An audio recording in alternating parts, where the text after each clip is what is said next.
રાજ્યની શાન ગણાતા હમીરસર તળાવ પરનો ઐતિહાસિક કૃષ્ણાજી બ્રિજ છેલ્લા 3 વર્ષથી તંત્રની અણઆવડત અને ઉદાસીનતાનો ભોગ બન્યો છે। ભુજ શહેરના રાજાશાહી કાળની ઓળખ સમાન કૃષ્ણાજી બ્રિજ આજે જર્જરિત હાલતમાં સ્તબ્ધ ઊભો છે।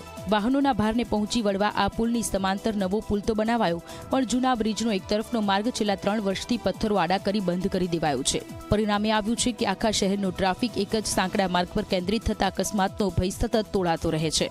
ખુદ સત્તાધારી પક્ષના જ સક્રિય કાર્યકર ભરત સંઘવીએ તંત્રની પોલ ખોલતા કહ્યું કે આ બ્રિજને માત્ર સામાન્ય મરામત અને સાઇડ વોલ બનાવીને નાના વાહનો માટે શરૂ કરી શકાય તેમ છે, છતાં કરોડોના ખર્ચના બહાને જનતાને હેરાન કરવામાં આવી રહી છે। બીજી તરફ વિપક્ષી નેતા કાસમ સમાએ સીધો પ્રહાર કરતા આક્ષેપ કર્યા છે કે તંત્રને માત્ર ટકાવારીમાં રસ છે, તેથી જ બે વાર ટેન્ડર પ્રક્રિયા કરવા છતાં પરિણામ શૂન્ય આવ્યું છે।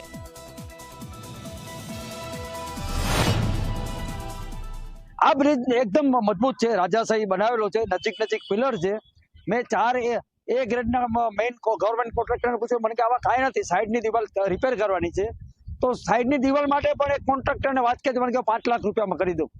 હંમેશા નેશનલ હાઈવેના બ્રિજ હોય છે, અમુક ટાઈમે પિલર ખરાબ થાય એને જેકેટિંગ કરવાનું, આમાં જેકેટિંગ કરવું નાનું કામ છે, છતાં અણઆવડત ન ભુજના ધારાસભ્ય અણઆવડત કે પબ્લિક કેમ પરેશાન થઈ રહી છે, નગરપાલિકાને કોઈ જાતની ખ્યાલ નથી આવતો। અને તમે જોઈ શકો છો કે વારંવાર જ્યારે અકસ્માતો થતા હોય, આ એક બાજુનો રસ્તો જ બંધ પડ્યો છે, તો આ રસ્તો ખોલવા માટે ભુજના ધારાસભ્ય કે સંસદ સભ્ય તસ્દી લેતા નથી।